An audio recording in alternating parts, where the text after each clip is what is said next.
How to log in into your TalkTalk Mail account. The very first thing you want to do is to head over to any of the web browser, or you can move into Safari if you are on your iOS device. Let's head over to Safari for now. Once you are in here, in the source bar, search for TalkTalk Mail account login. Wait for a while for it to load. You will be landing on this page.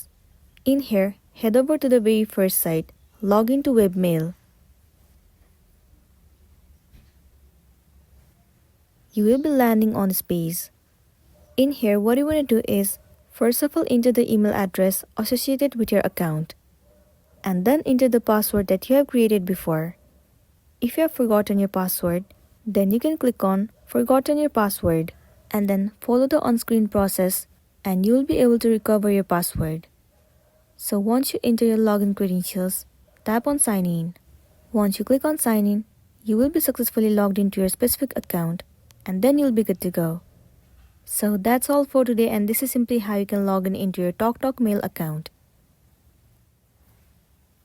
Make sure to smash the like button and consider subscribing if you found this video helpful. We'll see you in the next one.